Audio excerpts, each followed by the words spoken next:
Coming off a 2-0 sweep. Let's keep it rolling.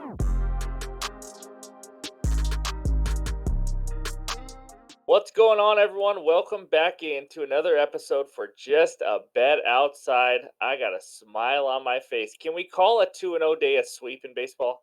You know what? It's probably not, but I don't really care. I'm calling it a sweep because I needed it.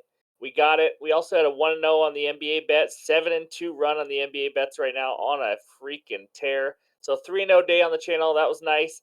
We have three more best bets for you today. We have good hitter matchups, good pitcher matchups, and also a couple bad pitcher strikeout matchups. So we got it all for you again today. I did go over those hitter matchups that we did yesterday. I'm trying to keep an eye on how they've been doing.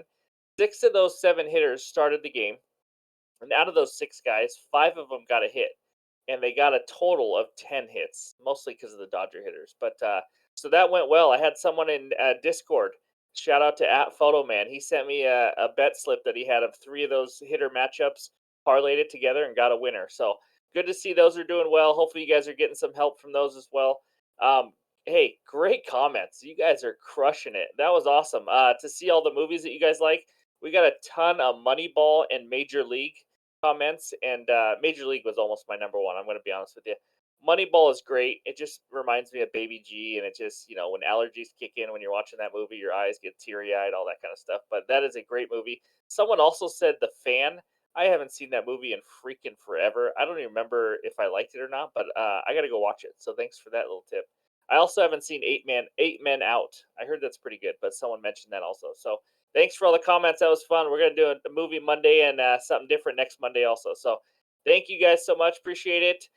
Be sure to smash that like button. Leave a comment again. Subscribe if you are new to the channel. Let's keep this rolling. That's a great start to the week. Let's go to that bets recap page. Here we go. The 2-0 sweep. We're gonna call it a massive sweep. The record screen got bigger. I don't know why. Maybe it's because of a good day. 2-0 on the day, up 2 units. Simple as that. Parlays 2-4, nothing new there. And then the season 99 and 96. We are looking for our 100th win on the year. We are now up 0.68 units. That is absolute hot garbage. But you know what? We're weathering the storm. Things are weird in the Major League Baseball right now. So we'll get it going again. We got three more best bets. But first, let's go to those hitter matchups. All right, here we go. The five best hitter matchups for today. And we start out with the old man, Miguel Cabrera of the Detroit Tigers. He is 13 for 42 with one home run versus Zach Greinke, hitting 177 this year and zero home runs. He's in the last year of his career. So be careful when you bet him to get a hit. Next one, Cedric Mullins of the Baltimore Orioles. He is 7 for 22 with one double versus Garrett Cole.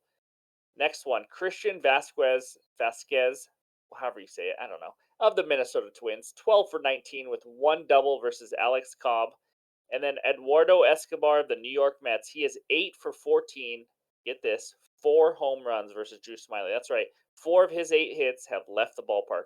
And then the final one, Manuel Margot of the Tampa Bay Rays, he is 5 for 13 with one double versus Jose Barrios.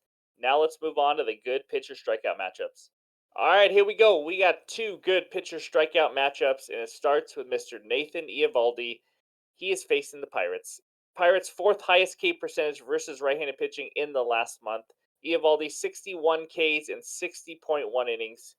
We all know if I bet on Eovaldi versus the Pirates will probably rock him for 8 runs and he'll get zero strikeouts. So I do not have a bet on him, but it is a good matchup. Eovaldi has thrown the ball really well, especially on the road this year. So second one, Alex Cobb versus the Twins. Twins, fifth highest K percentage versus right-handed pitching in the last month. Alex Cobb, 44 Ks in 51 innings. Not a huge strikeout guy, but he's decent. So depending on where that line comes out at, that might be a decent one too. So those are the best pitcher strikeout matchups. Now we have two bad pitcher strikeout matchups. Let's move to that. All right, here we go. We got two bad pitcher strikeout matchups because who doesn't like a good under K prop? That's right. First one, Yu Darvish versus the Washington Nationals. Nats have the fourth lowest K percentage versus righties in the last month. Darvish has 53 Ks in 48 innings, so he's a good strikeout pitcher. It's going to be a good matchup. Just want to let you guys know that that is a rough one. Again, I have to remind you the Nats don't strike out a lot. It's weird, I know. Second one, Griffin Canning, because he is a can. He sucks.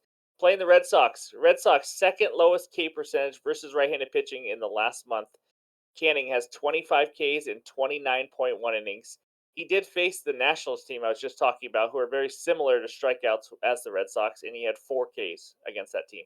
For what it's worth, just want to throw it out there. So those are the two bad pitcher strikeout matchups. Enough of all that. It's time for the best bets. Let's go. All right, here we go. Game number one. It is the Blue Jays at the Rays. That's right. The Jays at the Rays down by the bay. What do you say? Hey? All right, that's all I got. Tampa Bay Rays money line minus 130. Blue Jays money line plus 110. Over under of 8.5 runs. I'm backing the good offense. Rays team total over 4 at minus 125 is my best bet in this game. Let's talk about the pitcher for the Blue Jays, Jose Barrios, however you want to pronounce it. It doesn't matter as long as he gives up runs. He's been inconsistent this year. On the road, though, and he's on the road. He's playing in Tampa. 1-3, 6.67 ERA. He has always been a pitcher that you can maybe tail if he's in good form at home, but you want to fade him when he's on the road, and that's what I'm doing. His last 4 starts versus the Rays also 8.68 ERA. So he's not good against his team. He's not good on the road. I'm getting the Rays offense to just score 4 or more to tie, but 5 to win. That's easy. Jays bullpen. Okay, first of all, easy. Nothing's easy. I didn't really mean that, but it seems easy. Jays bullpen, 16th in ERA the last month, so they're just average, nothing special. With a 4 points and Barrios, by the way, 4.61 ERA, 4.83 expected ERA. This Rays offense, what can I say about it? Like they are so unbelievably good that I can't imagine them not getting at least 4 in this game. 4 would get us a push, but I want 5, obviously. First in WRC plus this year at 133. The second place team, the next best hitting team versus righties, is the Texas Rangers at 116. I mean, they are dominating the league right now. They have 72 home runs versus right-handed pitching. I think they just hit 3 more yesterday. Um, Second place on that is the Yankees at 57. That's right, 15 more home runs against righties than anybody else in the league. This team is unbelievable. First in ISO power. I mean, you name it, they are good at it. They are averaging 6 runs per game right now, and now they're facing a pitcher who's been inconsistent, bad on the road, and we're only getting a 4. I like 4.5. If all you can get is 4.5, I like it because I do think they get 5 or more, obviously. But yeah, the only way this one loses if they get 3 or less. I don't see it happening.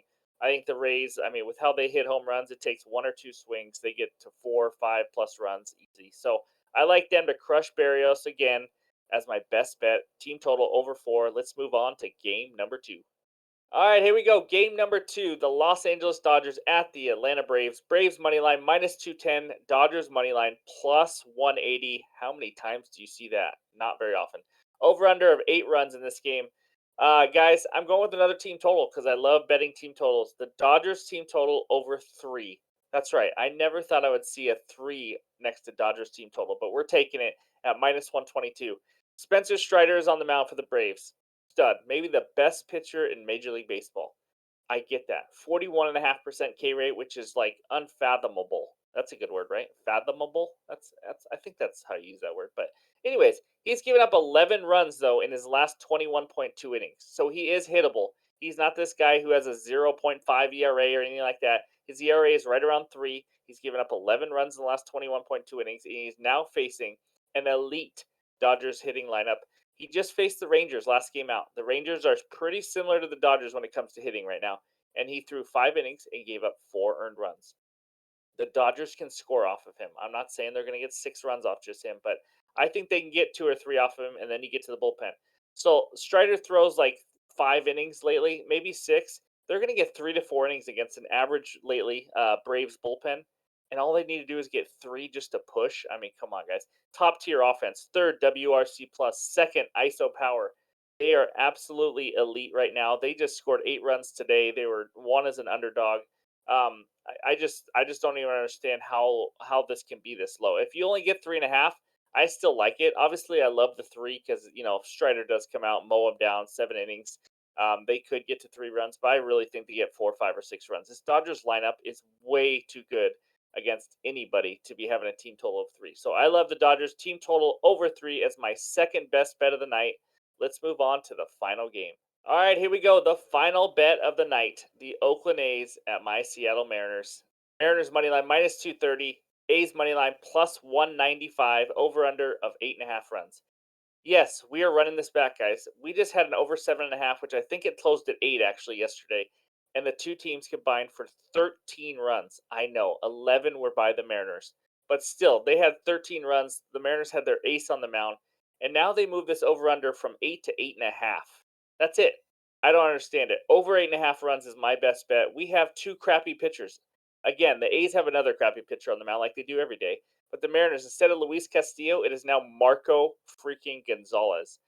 I guy, he's a competitor. He competes, but my God, I can't watch him. He's not very good. He's a lefty. Now let's get into it.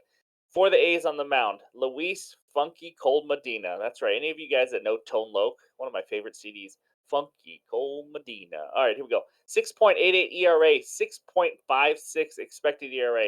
Just like every other A's pitcher, he sucks. Oh, sorry. I can't say he sucks because he'll start dominating. I don't think he's very good. 28.8% hard contact. He has a 229 BABIP, which is batting average on balls in play. That means he's been lucky. That's pretty low, 229 on balls in play. So in his last three games, 3 earned runs, and 7 earned runs. He gives up runs, guys. Mariners are better against righties than lefties, even though they dominated the lefty yesterday because he sucked also. But they are better against righties. They're more in the middle of the pack against righties, and this is not a good one. So I expect them to score a ton of runs again. And then you got Marco Gonzalez for the Mariners. I have watched him play for the last few years. 6.10 ERA. This guy throws about 88 miles an hour. I mean, it's like soft toss up there. I just don't think he's good. Obviously, since he's throwing 88, he's not striking out a lot of guys. He has a low 15% K rate, giving up 29, 30% hard contact right in that range. And here's the other thing. Now, in the over I just bet yesterday, the A's I did not expect to contribute a lot, and they didn't. They scored 2 runs. It was against Luis Castillo, the ace for the Mariners. He's a stud. We all know that. The A's now are facing a weak lefty. That's huge right here because here's the A's this season versus lefties. 10th in WRC plus, 13th in OPS, and they strike out a lot less. I mean, that's huge, guys. We're talking the A's are the 10th best lineup right now versus lefties in the entire major leagues. They are going to score off Marco Gonzalez. Mariners are going to score off Funky Cole Medina. I don't understand why it's 8.5. I expect it to be 9.5. I expect some runs. I really do. And in Seattle, it's probably going to be about 60 degrees. I know because I'm not far from there. And it's going to be a fine day. And let me bring it up one more time. The A's, the number one over team on the road. 16-6-1 now to the over on the road. By far the biggest over team on the road. So I love this over 8.5 runs as my third and final best bet. Let's move on to that bets recap. All right, here we go. 3 bets. Rays team total over 4. Dodgers team total over 3. And then we got the over 8.5 A's and Mariners yet again. Those are my 3 best bets. If we have any other bets to add, don't worry. I will put it down in the pinned comments as soon as I have it and also in the Discord. So if you are not a part of that Discord, click the link below. If you have any problems with that link below, let me know. I'll send you a new link. Sometimes it expires and all that. So thank you guys for watching. I appreciate all the support. I hope everyone has a great Tuesday, and we'll talk to you guys later.